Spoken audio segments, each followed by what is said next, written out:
Francis Ford Coppola would write every 15 pages. I'm talking vintage, amazing Francis Ford Coppola, who is and was an incredible screenwriter. He would only know where the next 15 pages are going, and then he wouldn't know after that because the characters would lead him.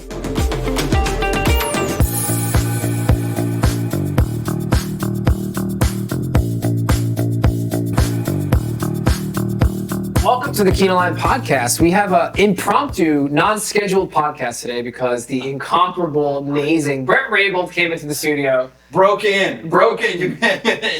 He forced us to podcast with him. I know, I was like, dude, like it's just not. Well, actually, we met via podcast initially on, but Bret's an amazing stand-up comedian as well as a very talented and paid screenwriter, so we're gonna pick his brain on all things about comedy and writing. And so cheers to you. Great for coming in.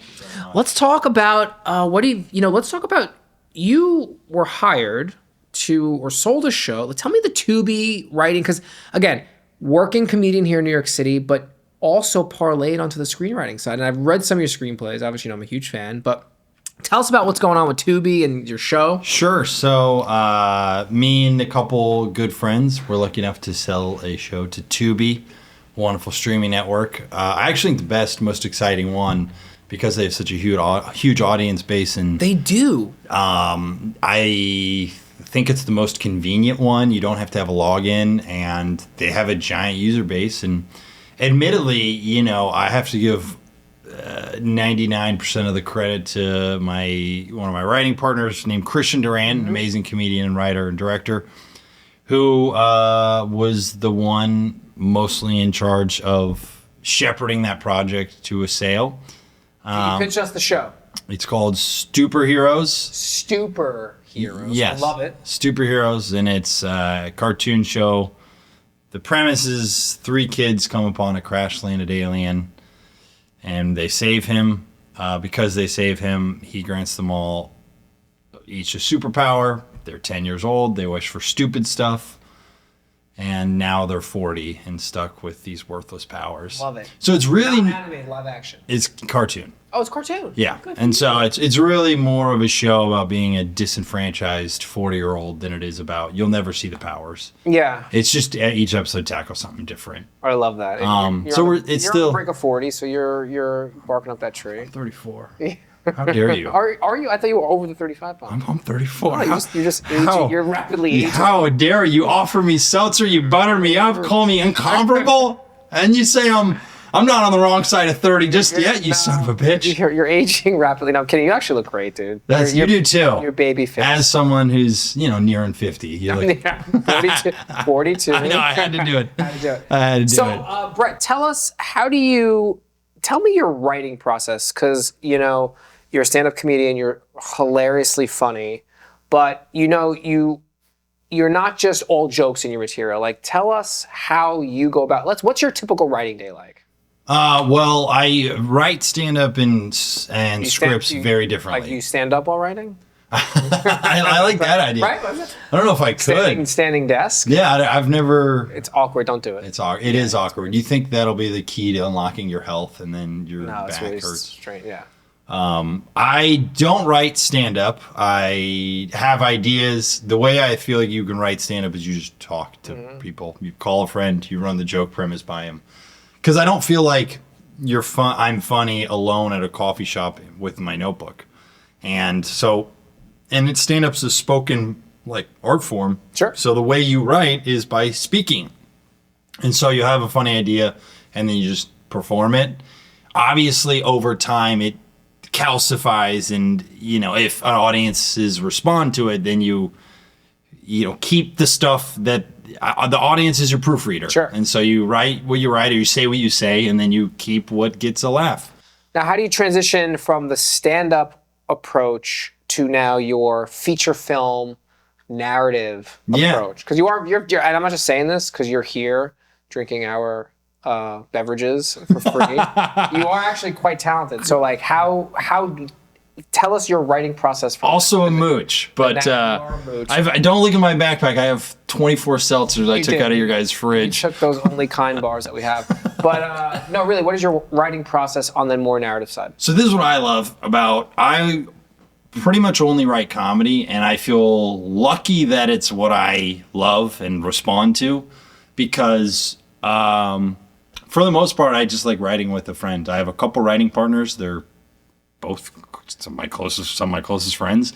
And I love that I have a person I can write with, because it makes me feel funny to be around someone. And I don't know. I don't know. I have written stuff on my own, and it's obviously genius. You got the training wheels. It's good. I'm just kidding. Yeah, but it is easier to write comedy with someone else. I agree. Because, and I'm quoting, one of the great writer directors, Jordan Peele. This is the best writing advice: is just follow the fun. And I feel like fun for comedy is more evident. Yeah. What's fun? Well, if your writing partner said something really funny, it's like, you don't really need to do a conversation like, what does that say about what we're doing? Yeah, you just kind of follow the fun. And then later, if it doesn't work, then okay. He also gave one of the best pieces of writing advice that I use. He talks about a first draft, shoveling sand in the sandbox, right? Because it's always hard, it's daunting to get your first draft, done, complete from 0 to 120 pages. Mm-hmm. Shoveling sand every day. Like, forget about what it's going to look like. Just get the sand in the sandbox. Yeah, and then you can build the sandcastle? Yeah, exactly. So you have this tripod, you and your two boys. Tripod, I love that right? one. That was good. Movie, I'm a fucking tripod. Oh, we're a fucking tripod. That's from The Girl Next Door. A young Paul Dano, by the way. Worst actor in SAG, apparently. I always thought he was great. Yeah, well, that was his best performance. No, but, so you guys are riffing for the comedy, but who's guiding in terms of the narrative or the story structure? Like, how does that go? Because it's nice to have fun, but you also need a path, a direction. Yeah, and you definitely do. And I mean, I think it's a feel thing. I mean, my good friend Christian Duran, who I've already mentioned once, is really good at understanding kind of structure and is this working? What is this scene? Doing. He can be like the boat captain. He's like telling me, I would say, lands that way. We're gonna go a little 3 knots this way. Yeah, or clicks. But I will say, I do feel like for the first time in my life, I feel not crazy confident, but some mild confidence as a writer. Chest, bro. No. Say it with your chest. I'm gonna stand up on this podcast. If these cameras weren't on tripods and I was already framed. You're a tall, lanky mother, so But I will say the reason I feel more confidence is just because I've done it for a little bit longer, and the hardest thing for me.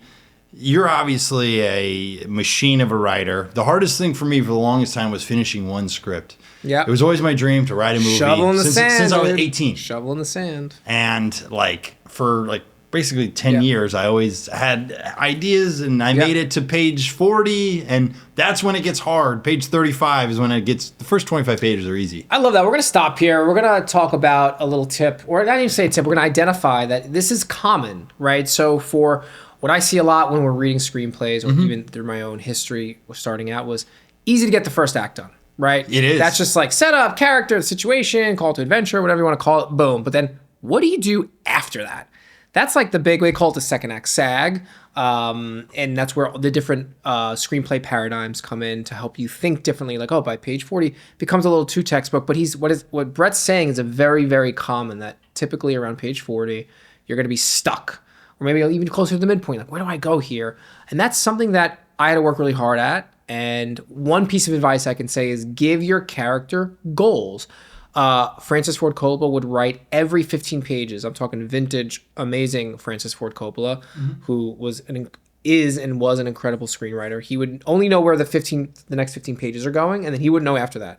Because the characters would lead him. And I think let your characters decide for you. Go here, go there. But have them have goals and wants. And I think if you have intention and obstacle, you'll be guided. Sorry. Screenwriter nerd going after it. No, it's awesome to talk about. And I feel completely... Because the first 25, 30, 40 pages... That's the nugget of the idea that excited you. The one that's fun to say to people conversationally. It's fun to have movie ideas. It's hard to make them, or write them.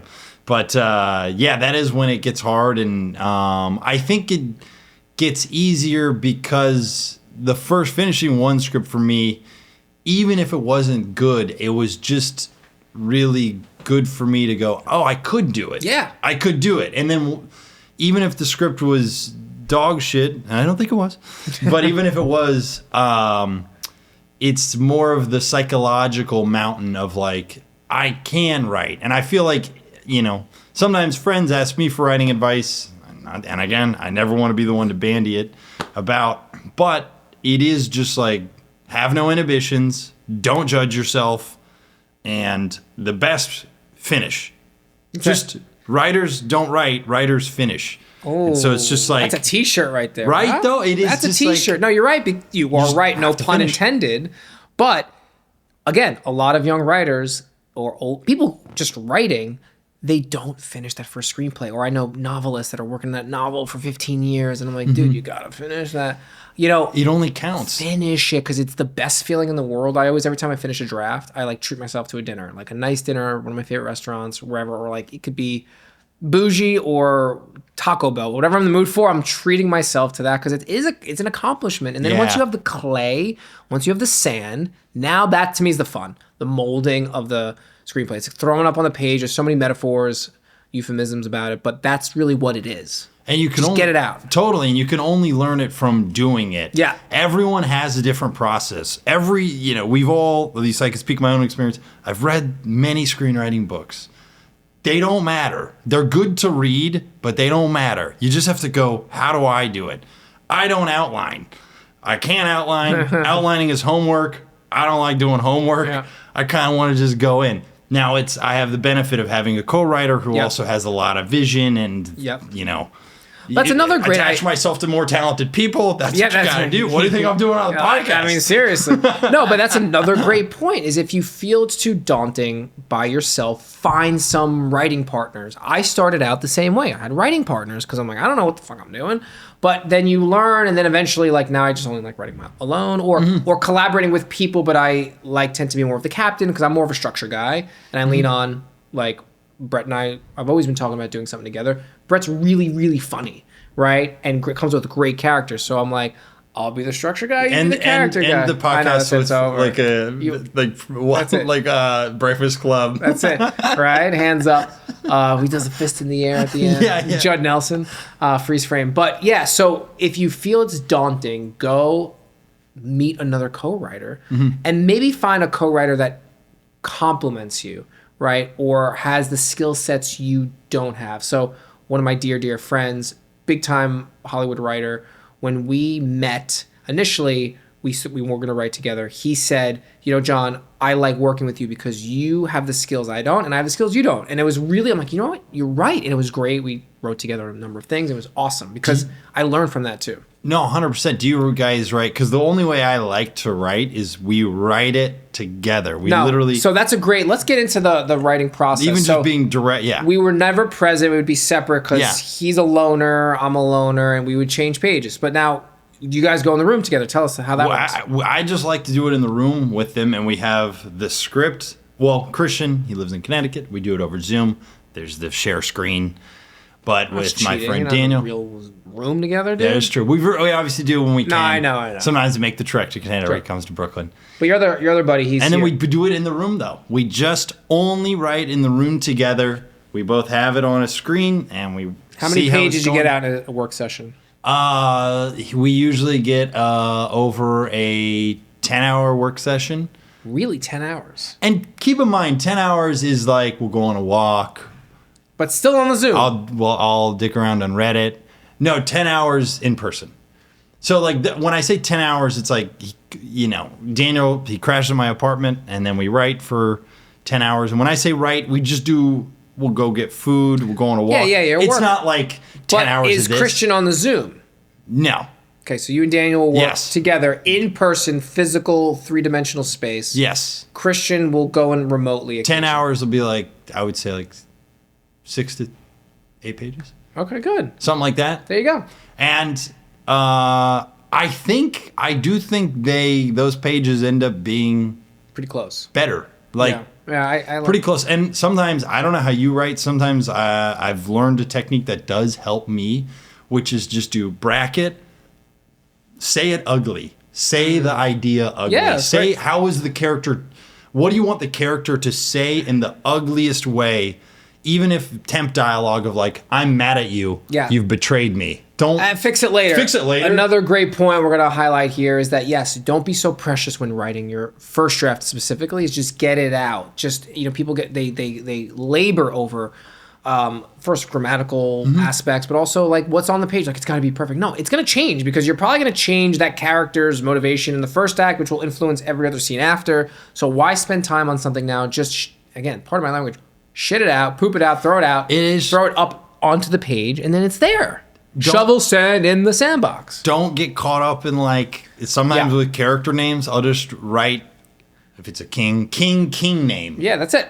And then that Keep way it I light can and keep funny. writing, and I like it. A name will come later that feels right, but you don't want to write and go, let me spend 2 hours trying to think of a great name for this king. Yeah. Just that's not really what Kingmaker, king guy. Yeah, king guy. King guy. I like it. And I think that's why in Marty Supreme, they had Kevin O'Leary, the Shark Tank guy, playing the investor. I literally think Safdie wrote it, and he just wrote Kevin O'Leary 100%. in the temp as a writer, Yeah. and then he was like, I'll just ask Kevin O'Leary. By the way, I'll just say this. Kevin O'Leary was quite good. I was He was very great. impressed. Dude, He's really unlikable. Harry Truman. Did he not look identical to Harry Truman? No, I'm not even kidding. Like, if they were going to do a Harry Truman biopic, get Kevin O'Leary right now. He looks God. exactly like Harry He Truman. does look a lot like Harry No, Truman. beyond. Like, Ron, can we just throw up a little graphic here of Kevin O'Leary and Marty Supreme and Harry Truman?